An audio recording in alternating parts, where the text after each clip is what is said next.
Hey everyone, my name is Mark Moyou and I'm a senior data scientist at NVIDIA. And today I'm going to be talking to you about starting and accelerating your data science career. And one of the main reasons I'm producing this particular talk is to just share some of the things that I've gathered along the way in my career. And hopefully they help you to both start and accelerate your data science career. On the bottom of the screen, you'll see this thing called Caribbean Data Science Podcast. If you can find me there, it's available on YouTube, Apple, and Spotify. So let's jump in. The first thing I would say as we jump in is these opinions are my own. They're based on my own journey. So as I'm saying here, take what you need, leave the rest. My intention is to just share as much as I can so that you can accelerate your journey. So just keep that in mind. It has nothing to do with my employers, just me trying to contribute to the community. So in terms of agenda, right, we just have two big blocks, so to say. We're going to talk about starting versus accelerating. And then I'm going to recap a presentation that I've done before called Becoming the Best Data Scientist That You Can Be. And that's just sort of a high level things that you should just be looking out for as you move along. Starting versus accelerating. And as you start thinking about data science and why data science, here's some of my points. Interesting work, meaning you can go to many different domains. The problems are challenging, both from a modeling perspective, in addition to actually getting really good data to work with, depending on the size of company that you go to. And sometimes it could be frustrating if you're at a smaller company, meaning you don't have as much resources and you can't get things to production as quickly as possible. But also, sometimes when you get to a larger company, you get to work on a very specific piece of the architecture or piece of the problem. And there's just many places that you can go. In terms of impact, I'm saying that it's high impact because the small things that you work on can end up driving a large set of results. So for instance, if you're in recommendation systems, you might come up with a particular model that ends up increasing the revenue of the business by 2 or 3%, which is a lot for some businesses, especially large ones.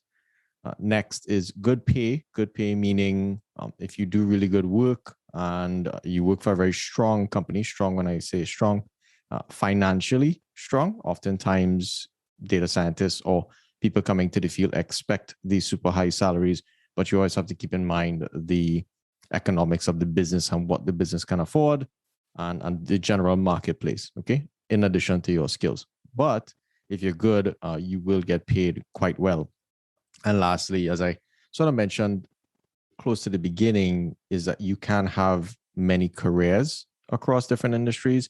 And as you'll see in this presentation, I've hopped across different industries, and keeping your fundamentals will really help you to have a great career.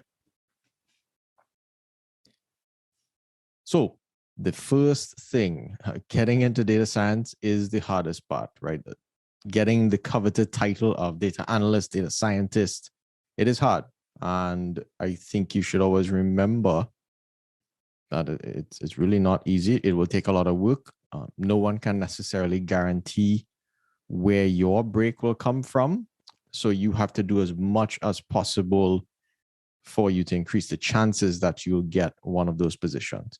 Don't be afraid to go to a smaller company, because the moment that you get the title of data scientist, let's say on LinkedIn, you've now sort of proven to the marketplace that, hey, a business is investing in you, okay? Or a business is asking you to solve a particular problem and they're willing to pay you X amount, right? Sometimes you might be getting paid a lot, or you might be doing super interesting work, but ultimately you're getting more experience than outside of school, okay? When it comes to getting a job, the always best time is to get one while you have one, simply because you have more leverage. You're not stressed out, and you can be very aggressive, let's say, in the types of jobs you go after and the pay that you're asking for and whatnot. Next is focusing on your skills. And what I really try to highlight here is sometimes it's not about the pay when you go to a job or you get a job. Ultimately focus on your learning in the first couple of years. And that's what I've been focusing on. a lot, yeah, you're focused on salary as well, but always thinking about what can I learn and how is that going to set the foundation for the next, set of years or the next set of jumps or the next set of pivots that you're going to make in your career. Connections matter. You're going to see that come up almost too much in the slides. And that has been one of the keys to my success, networking. Okay. And we're going to jump a lot into it. But ultimately, I think it's something that you need to take seriously from today, not necessarily, or when I finish graduate, you should be, if you're in school, you should be networking all from then. And as a professional, you should be networking practically almost every day, in my opinion. And not necessarily making new connections and all these things, but ultimately trying to add value.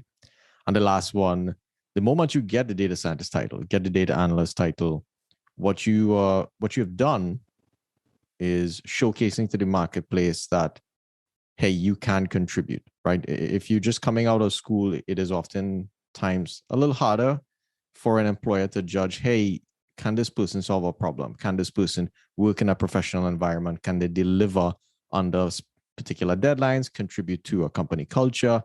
So getting the title is, in my opinion, one of the most important things you can do, regardless of kind of what you do on that job, because you can then leverage that to make different moves. Let's talk about boot camps and education. The first, as I'm saying here, formal programs, in my opinion, give you the fundamentals. And without the fundamentals, you can't solve harder and harder problems. That is more or less straightforward. But I would caution you to temper your expectations about what you think will happen after a bootcamp and a master's degree or a bachelor's degree in data science, right? Please don't just completely rely on that for your success. There's lots of other things that come into you showcasing to an employer that you can provide value, okay? Experience is better than formal education, as I said, in my opinion. And what I'm trying to communicate here is, if you have the title and you're solving a particular problem, it might be in a very niche field, but when someone goes to hire you and you can explain what it is that you were doing on that job, you might have gone very deep, let's say, into computer vision for detecting products in a warehouse. That's a very, very specific problem, but there are many things that you learn about that entire pipeline that you can abstract and take somewhere else, right? Which is oftentimes very different to the project that you'll end up doing, let's say, in school or through a bootcamp, because those particular projects don't get deployed into a production environment. And if you plan to be in the data space or the data science careers, whatever you want to call it, you want to make sure that you can think as much about production environments as possible, because otherwise you're more or less doing research at that point. Next, if you do join these programs, make sure that you're going to connect with a lot of people. And when I say a lot of people, meaning you have many opportunities for people to see you and for people to basically pull you into a company because they're like, wow, this person can do such a great job. They're great to work with. They deliver on time, great attitude, bring them in. Okay. Projects, cookie cutter projects, and focusing on deployment. Most times when you go to school, boot camps, you'll be doing a project that all the other hundreds or thousands of graduates have done or working on the same data sets and whatnot. And one way to separate yourself is to focus on how can I change this project into a deployment, right? How can I showcase to an employer that I can not only do the modeling component of data science, let's say, I can actually get a model to production, right? So take those projects that you did in those programs and try to extend it. It doesn't have to be a lot, but if you just put up a generic project that everyone else has, you basically are not differentiating yourself. And then the last one I put, connections matter as much as the education. And this has been key for myself in terms of how you move along in the marketplace and how your reputation is sort of perceived. So make sure you're investing as much time into your core skills as much as you're doing in your networking. A lot of people want to find mentors. And that's a question I often get. The first one, please don't ask someone to be a mentor. That's my opinion. Other people may say otherwise, and that's perfect. The people that I tend to sort of ask, or people who have become my mentors, they oftentimes don't have much time. And the way that you get someone to be a mentor, uh, non-formally or without saying, hey, can you be my mentor? You essentially want to try to provide value. So for instance, if someone is working on an event, volunteer for that event. Volunteering has been the number one key to my success, because it has put me in touch with many different people, and I've done my best to provide value for those people. And in return, those people have guided me along in my career, and I've opened certain doors based on my reputation with them. Okay. When you finally get to add value to someone and someone agrees, right, that this is a trial and error process as you communicate with different people. It is also a numbers game. Okay. You don't want to spread yourself thin, and you always want to make sure to deliver value. But also, the higher up the ladder that you go in terms of asking people who are in higher positions for mentorship, and what mentorship means, you will have to be brutally efficient with the time that they have, because oftentimes they have a lot to deliver. And what you have to think about is, imagine if 1,000 people ask them to be their mentors. Why should they choose you? And I'm personally a very brutally honest person with myself, and that's how I've sort of been trained through my academic training and whatnot. So if some of that comes off, that's what I'm trying to communicate, meaning just be kind of brutally honest there about why should someone mentor you. In addition, you should also be clear about what is in it for that person, but also what do you want to get out of the relationship. Okay. And as you silently evaluate that for yourself, and then you communicate with someone and you ask, or you figure out how can I add value, then you use that adding value to get some of the mentorship that you want, right? And that mentorship will come from you asking particular questions, let's say about their outlook on the marketplace, and what you think you should do in your career. When it comes to a technical mentor, that's slightly different. This is more of a career mentor, and someone who can sort of grow with you as you grow in your career.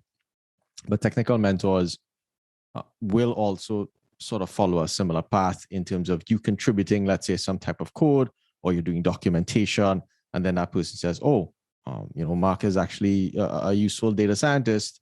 Okay, I can maybe spend some more time mentoring him or her, or whatever the case may be. So that's kind of how it works. When it comes to growing your network, and you'll hear me say this a lot throughout the presentation, is be as useful to as many people as possible. And useful is a very personalized thing. So when, for instance, if I meet a CEO of a company, I have to think about what does he really want to accomplish? He wants to grow his business. He wants to find good people to join his company. He wants to find customers.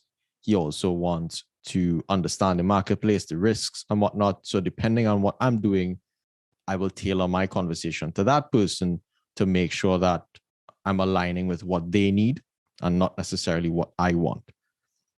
Next, a nice thing to do is to help other people find jobs. I put this asterisk here about even if you're looking, meaning, all right, if I'm applying for data scientist position, I'm not necessarily going to share that out too often because you're going to increase the pool of competition. But if there's, let's say, a principal data scientist role, or a senior VP role, I'm happy to forward that to someone who I think would qualify. And that way I'm also helping the community and people grow, because once that person gets into that position, they can also pull you back into the business as well. So those are good things to keep in mind. The hardest thing for any employer is to find good people. And what good people really means is reliable, they're part of the culture, they go above and beyond, and they're just a pure joy to work with, right? And when a business hires you, you always have to keep in mind there's some inherent risk in hiring people, right? In monetary risk, in addition to maybe legal as well. And lastly, I've mentioned before that a lot of my value or a lot of my successes come from volunteering, and that's what I tend to lead with first, right? Can I help you with this conference? and you'll do a ton of work for free. And now you've gotten good grace with particular people in the industry. Okay. Here are some don'ts of networking.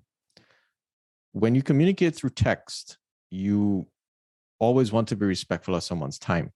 And the way that you do that is being hyper aware of how you are communicating with someone. So if you reach out to someone on LinkedIn and you get a response or you get a connection, don't ask, hey, how are you? That's not effective. It is not fruitful for that person. So imagine that person makes $5,000 an hour. Okay. And this is like a CEO of some super large company. And he said, hey, how are you? What has that done? Okay. You are now distracting that person and they don't really know you. So why should they tell you how they are? Right. That's not what we're about right now. And you are trying to showcase how you can deliver value. Okay. So when you speak to people, and I like thinking about communicating as if I'm communicating to the CEO of a Fortune 5 company, not even one, Fortune 5. And that way it frames your mind into how can I be efficient? How can I showcase how I can add value and, just get to the point. So here's a nice one that you can take. Hi, so-and-so, hope things are great, right? So you are communicating that, hey, hopefully that your life is going well, and you're showcasing that you're not just trying to grab something from the person. You actually do care, like, hey, things okay, and whatnot, but you're not wasting the valuable time of that person for them to just say something that does not inherently add value to them. Okay, so think about adding value to the person. In terms of guarding your reputation, each job that you go to, people do talk. Some industries are much smaller than others. So you want to make sure that your reputation, you have a certain reputation. People know you for doing a certain quality of work, for delivering on time, for just being a great value add to a particular team. When you're leaving a company, my personal advice is to attempt to exit as gracefully as possible. Sometimes that is not necessarily always possible, but in most cases, you want to try to do that. And the way that you do that is don't leave your team in a bind. If you're on a project, try to finish it off, try to transfer knowledge. You can capture a ton of videos. That's a big thing I like to do is to just video record a lot of my knowledge when I leave. Because at the end of the day, it's about people. You've worked with people. You might not like your boss, but your teammates are still there, and their lives depend on the particular project that you probably were working on. So that's just my take on it. So take it or leave it. Next, I said this a lot so far, but hopefully you get the point, right? Think about the person that you're speaking to, that they earn a ton of money and their time is super precious. And when you go to ask for advice from someone, make sure you've done some type of research. I would be very careful about asking generic questions. Try to make it a little more, try to showcase that you've done some research and you want to get some not only personalized advice or personalized perspectives, but you understand the background of that person and the possible perspective that they can bring to you in return for what you've done for them. Salaries, this is probably top of mind for everybody. Everybody wants to make the money. And the first thing I would say is the six-figure salaries, they're not hard to come by, but you also have to be honest with yourself about, the nature of the business that you're going to. So for instance, you might go to some startup and be like, oh, they don't want to pay me six figures, blah, blah, blah. The damn people don't have any money. Okay. So you also have to be honest about where you go to try to get a six-figure salary. Then you might go to the big companies and get pissed off that they're not just getting you or giving you a six-figure salary. And sometimes it comes down to what you negotiate, but it also, that's sometimes the market as well, right? So I'm not saying don't try to go for your big salaries, but also understand what's happening around there. And you always want to think about having as much leverage as possible. A quick note for those who are seeking visas, so like international students and whatnot. In my opinion, as I went through my journey getting sponsored, you take the job that will get you the sponsorship. Sometimes it's hard to look at the salaries because it might not be exactly what you want, and that's okay. Get in the door, prove you can add value, And that way you can try to open different doors to a higher salary. And if you do good work, you tend to get rewarded if you communicate your value to the leaders of that business. And if you don't, you're always welcome to go somewhere else. Okay. When you go to ask for your salary, ask for it. That's fine, but just be prepared for the answer. Be prepared to justify why you think you should get paid that salary. Bringing up the Glassdoor numbers is not typically usually enough. It helps if you have some other data points on the outside. So that's why networking helps a lot. Okay. And lastly, the education. If you come and say, I have a master's degree, I should get paid this, and you're fresh out of school, put yourself in the shoes of a hiring manager. When they go to hire someone, I tend to think about like 2x the salary. So if I'm asking for 100K, that means I'm going to cost the business 200K. And that person who's hiring me has now taken the risk, right? So you can't just hire someone and fire someone. Like, it's not that easy if that person does not deliver or work out or whatever the case may be. So the barrier to entry is a bit higher just to mitigate the risk of that person not delivering value for the business. Okay. So as you think about the story that you bring for a particular salary, try to find other things other than your education that showcases that you are qualified to do the job, or that you can actually get it done even if you mightn't be fully qualified. A nice four-letter acronym, SACS, SACS, that I think is sort of crucial to your success: skills, attitude, connections, and your story. So foundation, you must have the skills. If you don't have the skills, you might get into the door and you don't know if things will work out. But ultimately, the stronger you are technically, and even if you're going for more or less like a non-technical role, but the more you understand technically, the better edge that you have and the higher value that you may be able to bring to a business. Next, when it comes to the attitude, I'm just sharing my personal sort of approach is to be as open as possible. When I join a team, you're joining a team. You're not joining, hey, this is my job, I'm not doing this, you doing that. No. Like, you get shit done. Okay. And that's how you differentiate yourself. And you take feedback, even if someone is telling you something that you don't necessarily agree with. You try to remain objective, pull the things out that you need to improve on, and move on. If someone's attacking you, there are different strategies for avoiding all of those things. Next is your connections. And once again, my intention of this presentation is to, pretty much beat some things into your brain. And the connections are super important when it comes to who knows you and who knows the value that you can bring to different businesses. And lastly, your story. So when you meet different people, they'll ask you your background and whatnot. So it's very good for you to rehearse your story in terms of your capabilities and being very, very brief about how you can communicate, you can add value to a business, right? And adding value to a business could be same thing in academia. You're going for a research position or something like that. That is also, school is a business and a researcher needs to make money. So this story coming from not only your education, but also maybe some of the things you've tried in your projects, maybe people you've communicated with, or any other type of activity that can showcase, hey, I can go above and beyond. Okay. Here's a quick snapshot of my data science story / journey. I came to the States in 2006. I went to Florida Tech, so a small school. So what I want you to, if you go to a small school, you can use this as a data point. And I like to look at people's career paths as, I'm building my own model on what I think my success will be based on different people's paths that they have taken. So I come to the States in 2006 to do chemical engineering. I didn't necessarily care about chemical engineering. It was sort of a great opportunity. I thought they got paid the highest in terms of the engineering, and I didn't know what I wanted to do. So that's what I chose. And a big part of, I think, your success in data science is really knowing yourself, knowing what you like, knowing what you're good at, what you're not good at. And I put here, I was kind of useless as a programmer in my bachelor's. I really didn't know how to program. Not because I couldn't, just because I wasn't necessarily exposed, nor did I honestly care to. And after I graduated, didn't necessarily get a job as an international student.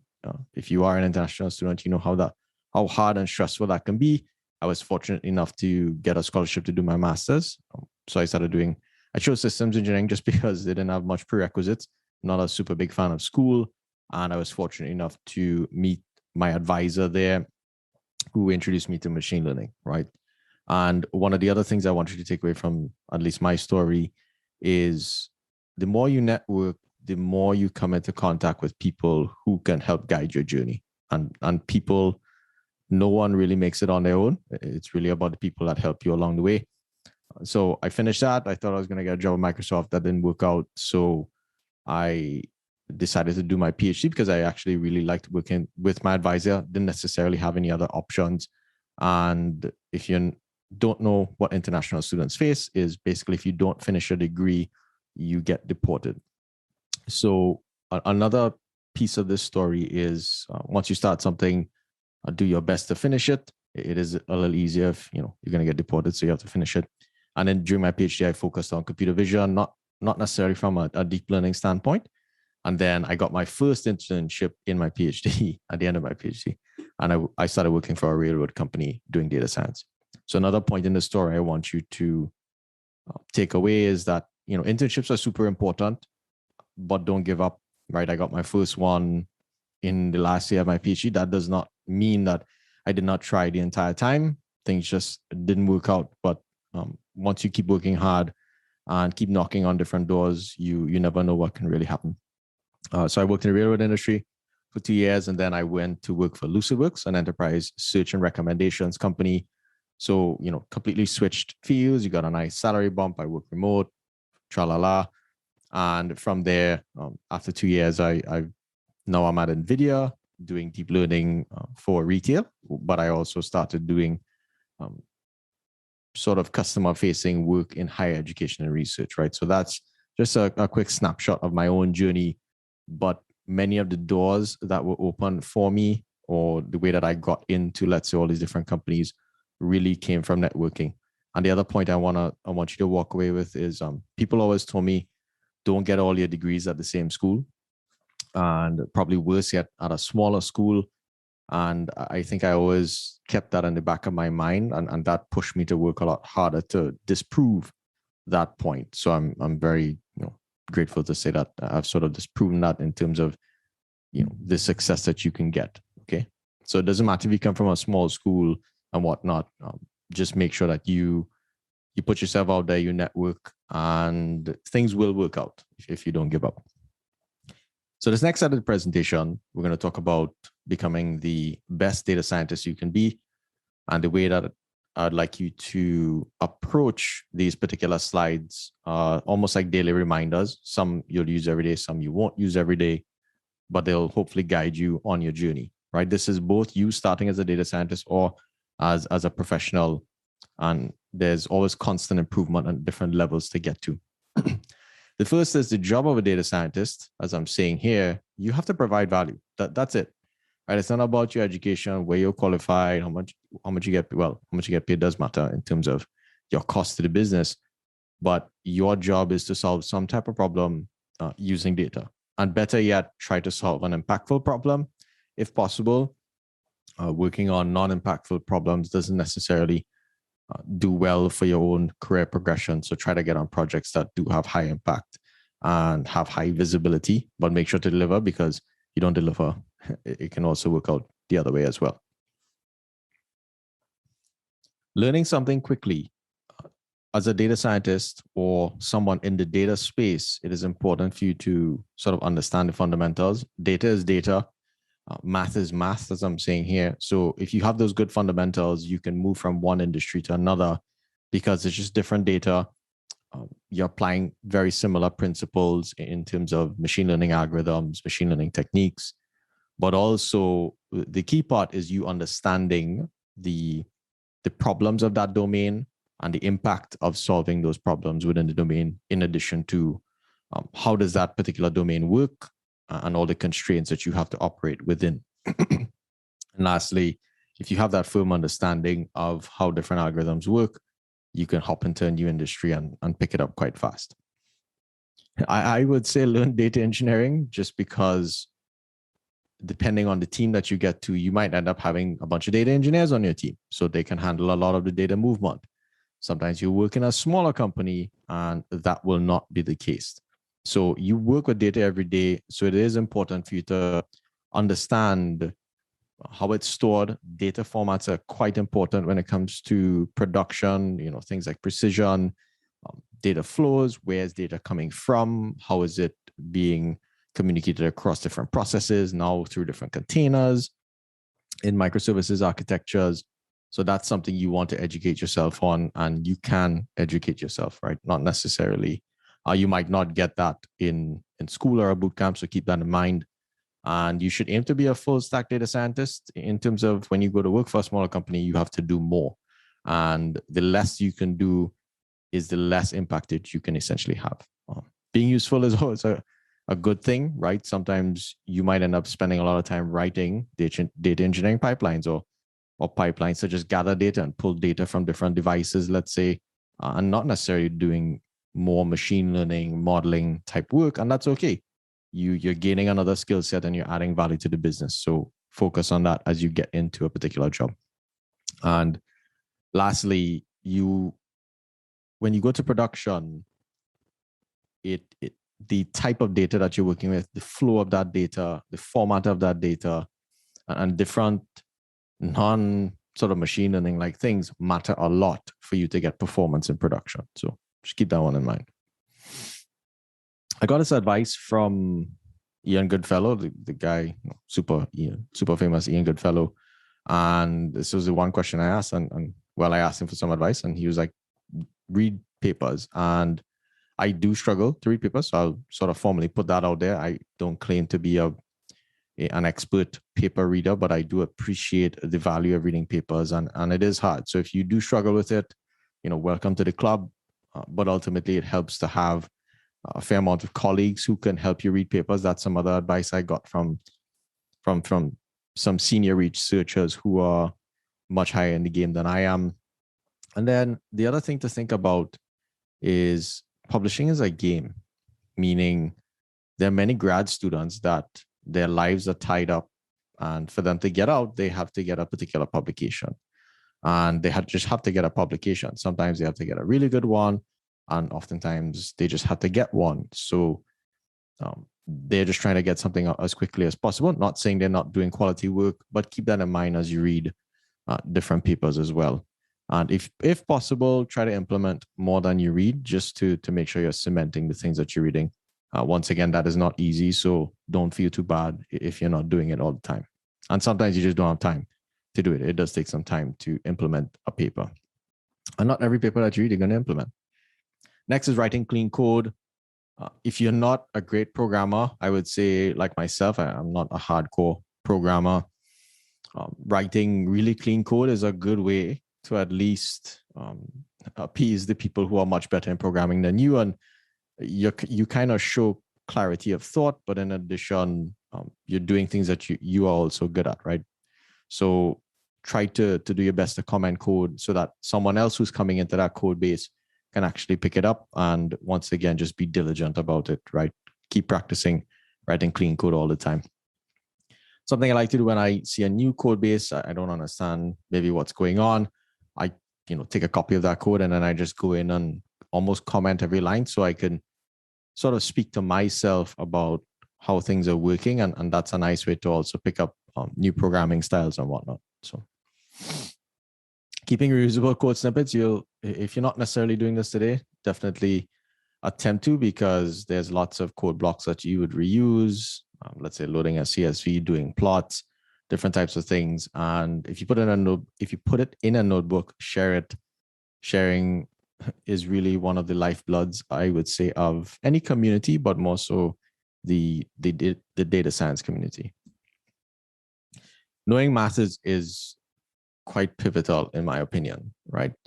Many libraries now, or machine learning libraries, have made machine learning a lot easier, but also you will come across different problems where the out of the box things that you have access to, like the scikit-learn or TensorFlow and PyTorch, those standard, let's say, objective functions won't work. So it does help for you to understand why a particular algorithm works, when it does work, when it does not work. And if you can figure out how to extend it to the different domains that you were involved in. So don't just use the software. This comment around posting common projects really has its legs in you positioning yourself in the marketplace. This is a little more so when you don't have a lot of work experience or coming just right out of school. If you do post common projects on GitHub, that does not necessarily signal to an employer that you can do something outside of the box, right? So for instance, if I didn't give you as much data, what would you do? If I gave you a lot of data, but it wasn't that clean, what are you going to do? So showcasing the ways that you would handle those problems is very important. It is not easy to necessarily showcase them. That's why if you do it, you instantly sort of separate yourself from the pack.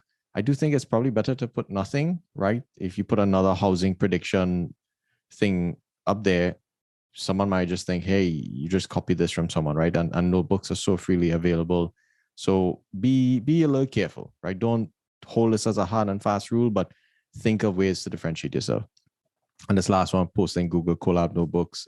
If you put, I think some platforms give you the ability to post a link to load that notebook into Colab. That's a really nice experience. So someone can just load your notebook and get things running. And that's a great way to serve the community as well. And by serving the community also gives back to you. Okay. Yeah, if you haven't learned deep learning, definitely learn it. I would say it does not solve everything, but people really are interested in that skill set. And I think that was one of my biggest struggles going through my PhD. And I didn't necessarily do a lot of deep learning. So when I did try to hit the marketplace, that was a barrier to entry in some of the jobs that I tried to go after. So it really does help if you do have that skill set, but I wouldn't necessarily say that's the only skill set that gives you success. But realize what's happening in the marketplace and use it to sort of your advantage. Okay. Deploying models, I would say, is probably one of the most fundamental skills that you must have as a data scientist, probably even more so than modeling, oftentimes because you might not get as much time to model or to come up with some specific model. You might be using an out-of-the-box model and tuning it really well. But then if you can't get it to production, it's not as useful, right? And you can't show as much value to the business. Yeah, definitely learn about Docker, how ports work on containers and machines, web servers, Linux, and all that fun stuff. And then if you're looking at deployment, I encourage you to look at NVIDIA Triton. That's their inference server. And TensorRT, that's a way for you to optimize deep learning models to run really fast in production. If you do have cloud experience, I think it does give you an edge over other people in the marketplace, simply because many businesses are moving to the cloud. So you have to learn to push and pull data from these remote servers. Your first step should be just go try to launch a cloud instance. You typically get some type of credits. Look up someone's tutorial, launch an instance, push a data set up there, create a small Streamlit app, and just showcase that. Capture it as a video so you're not spending the cloud time all the time, and post that on your GitHub or your LinkedIn in your featured section. There are many different ways that you can use that to showcase value. And one of the things that will benefit your data science career or any data career is really learning the command line, right? And understanding how to work on remote machines, understand your memory management, understanding how to install software, and understanding the actual Linux directory structures is very helpful.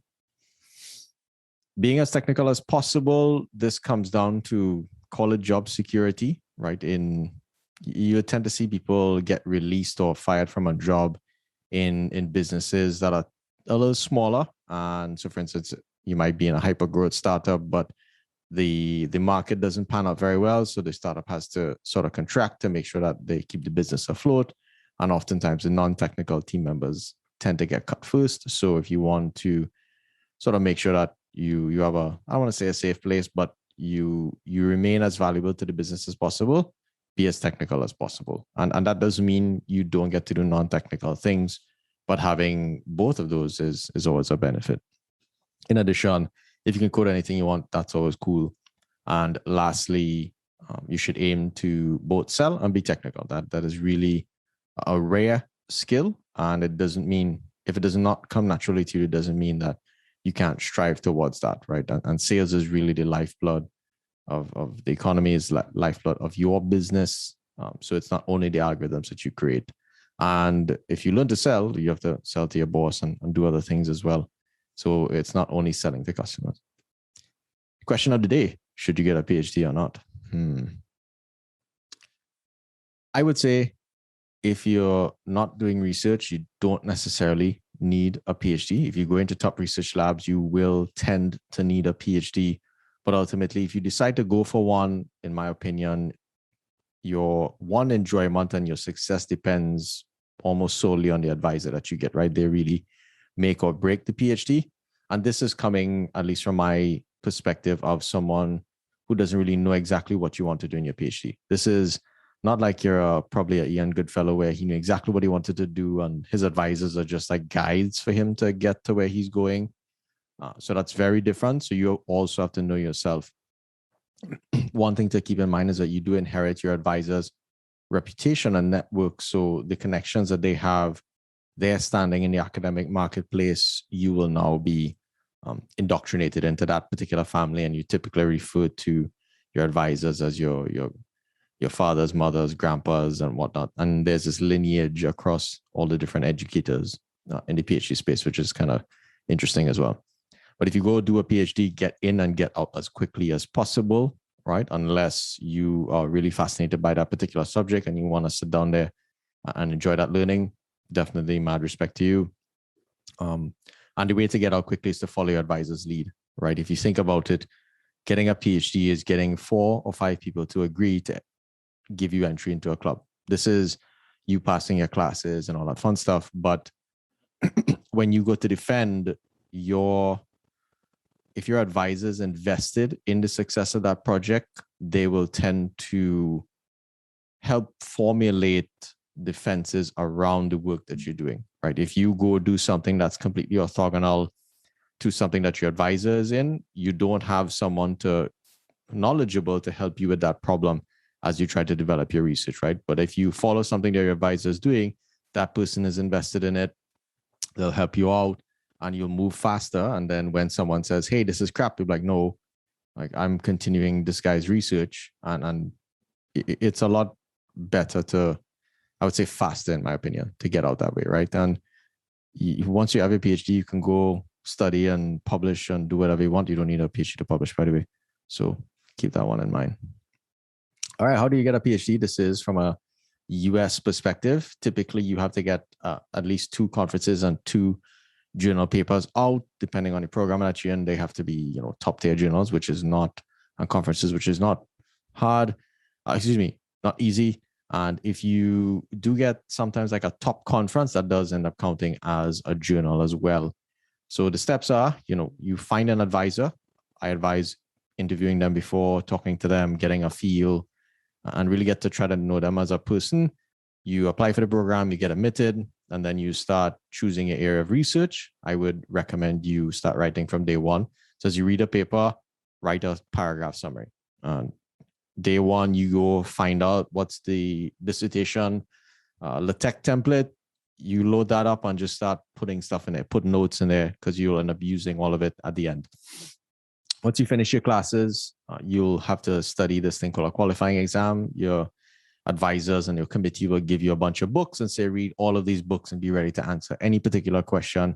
It is meant to cause you an immense amount of stress, but that stress is forcing you to go learn the breadth of the field, right? So when you go to get your PhD, you have to be able to cover a large base of things. So forcing you to do that through an exam is the way that it's done.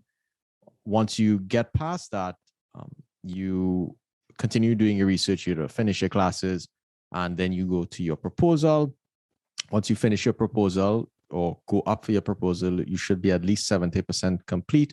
That's how most programs that I'm aware of tend to work. And once you do pass that exam, it's a grueling exam in front of your advisors where they pretty much try to tell you that your research sucks, it's useless, blah, blah, blah. And that's them stress testing you about, do you actually know what you're talking about? Do you understand the field that you're in?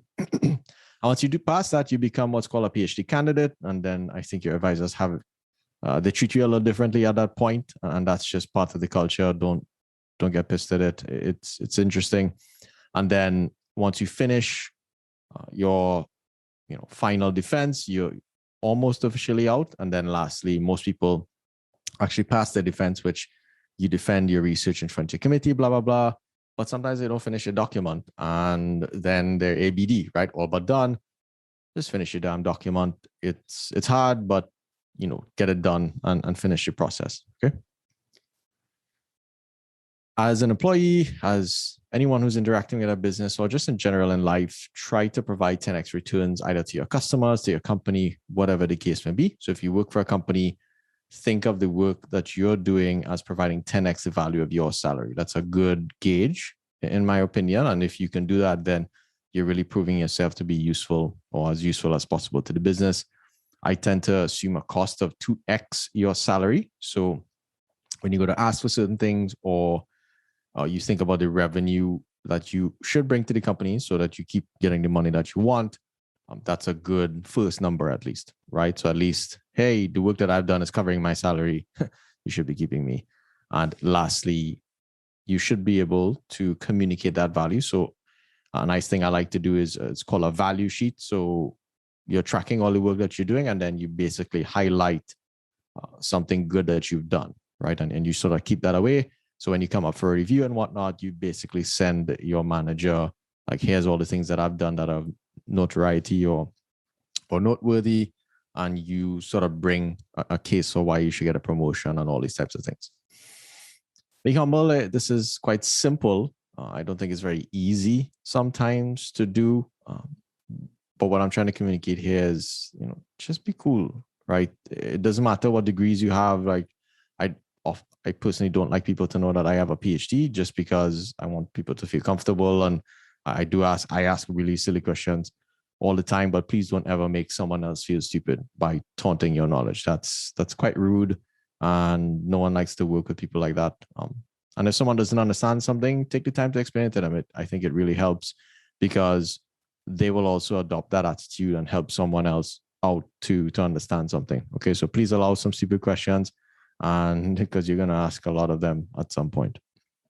And ultimately, this has been a big one thing I didn't put on the slide is no job is above you, right? So as you think of your success in your career, one of the, I think, turning points in my own career was I reached out to this conference.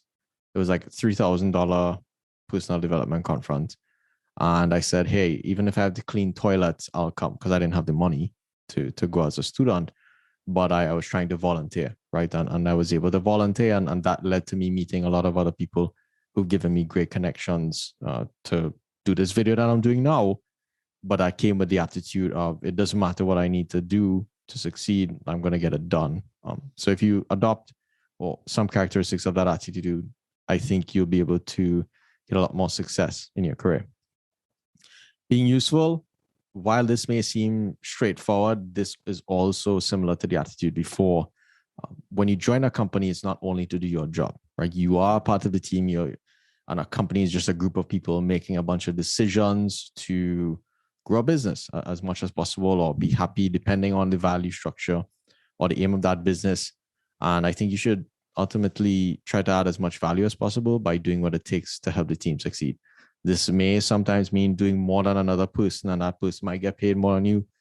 But in the end, you want your team to be successful, and you don't have to stay there forever. So if the environment is not right for you, or they're not treating you fairly, you can always leave. Okay. So that's my last point there. You set the standard, try to be as useful to the company as possible. The company does not want to recognize that, go find a company that will recognize the value that you bring. And don't beat up about it. Just go.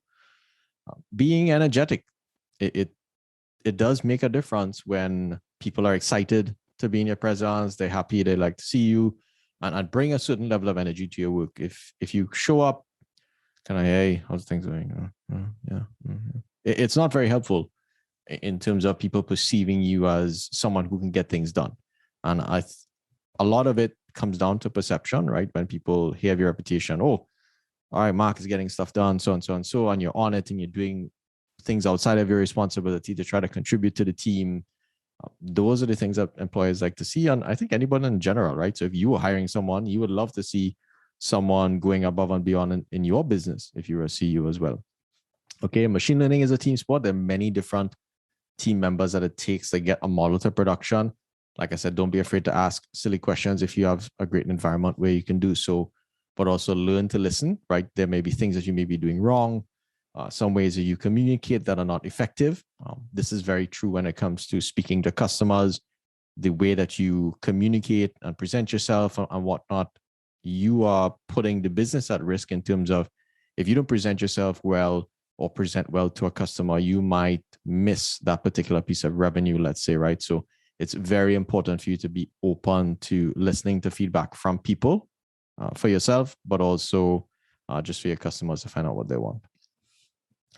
Studying sales, I think, is extremely important, especially for data scientists, simply because machine learning is a very experimental type endeavor, right? You are not necessarily guaranteed that some model that you hire 5 data scientists paying them $150,000 each, right? So you're over $500,000 to try to get this thing to work. You're not guaranteed that it's going to work. So if you understand sales and what selling really means, is just fulfilling people's needs, okay? The nice high salary that you get is coming from salespeople in your business or your business driving sales to its customers and driving value for their customers. So the more that you understand that particular part of the business, I believe the higher value that you can sort of bring to it. Okay. So once again, your salary exists because that your company sells. So try your best to maximize your contribution. And there's a particular sort of area in data science or data in the data careers where it's customer facing, right? So where you are adding this component of, I really understand the technical things about machine learning, but I also understand the context of your business. But I can also present this to you and understand the challenges of your business and map a particular company's machine learning capabilities to solve your problem, right? That's a great skill to have. So think about that when you think of your career. I have said networking a ton, and I will say it again.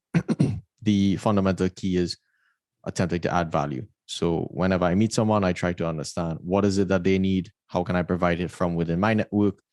When I was a student, I didn't necessarily have certain skill sets that I can help people with certain projects. So I provided my contacts. So that's just me meeting more people. Oh, you need a videographer? Okay, you can get in touch with this person. Oh, you were looking for a senior data scientist when I wasn't one? Oh, I know this person, so and so. I think you'd be a good candidate. And you're just helping fulfill people's needs. And that's a great way for you to, just serve people. Don't be afraid to work for free to earn entry into someone's network. And it is my belief that, my personal belief, so don't get offended, you have to earn entry into someone's network, right? And I'll come to that, what that means with LinkedIn. And as I put here, all of my jobs have come from networking, not necessarily saying you don't have to go through the interview process, but getting to the interview process came from knowing someone who gave you a referral based on the reputation that you had. Okay. If you take nothing, or if you take something away from this entire presentation, please just follow this rule. When you're on LinkedIn, this is especially important if you're a student or beginning in your career. Don't connect with someone on LinkedIn. I am sort of generalizing here, so just keep that in mind. But most people are very busy. People oftentimes guard their networks, and it's not about connecting with everyone. It's about being very selective about who you connect with, right? So you don't want to hit the connect button because you only have one shot. You don't get to unconnect and maybe try again. So you tend to follow them. So if you follow them, you can just follow them and you observe what they do, and you can help add value to them or figure out how you can add value. And then one thing I like to do is repost people's content that's obviously valuable for my particular network. And that way you help that person build their brand. Everyone is trying to build their brand, be it internal within a company, external, whatever the case may be. Everyone wants sort of career progression. So just keep that in mind. And once that person responds favorably, you can then reach out to say, hey, um, I've been interacting with your content and so on. So I'd love to connect. How can I add value? 3 sentences and you're good to go. This is an attitude that I like to lead with. It has served me well. Some people may disagree. No worries there. And I like to treat a company as if it were my own, meaning, oh, well, yeah, I only get paid to do this. I'm not going to do that. That's perfectly fine. And there's some cases where companies do take advantage of people. But ultimately, any company that I join, I want to see them succeed, right? So even if I'm doing work that I don't think I'm getting paid for, I should be getting paid for, that doesn't matter, right? You're going to get it done, because once that business is successful, I will get an opportunity, or you will get an opportunity to be in a place where that type of work is rewarded, or that type of going above and beyond is rewarded.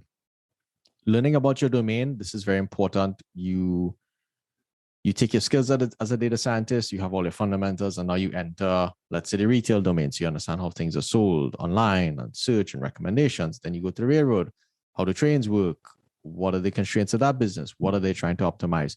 So as you enter an industry, learn as much about it as you can, because when you hop into other industries, you will take lessons that you learn about how everything works, and you can piece things together quite nicely. When I say become an expert on the reality of data, what I'm trying to say here is, how does data work in the real world? How does it move? Not just with CSV files that you use in school and all that type of stuff, right? Learning about Parquet files, how things map down to memory. How long does it take data to go from a CPU to a GPU, right? There's a new paradigm where you don't communicate data through the CPU to the GPU, you load it directly onto the GPU and you keep everything on the GPU. So all of those different things are the reality of how data applications work. Working hard on yourself than you do on your job, I think this is really important for you to take care of yourself, right? Oftentimes, the company is giving you X amount of money for a particular output. Don't necessarily look at it as a period of time that you're delivering to them. Think of it as value, but ultimately, you want to make sure that you are investing in your skills, not necessarily not adding value to the company, but make sure you are also getting something out of it. And lastly, just work hard.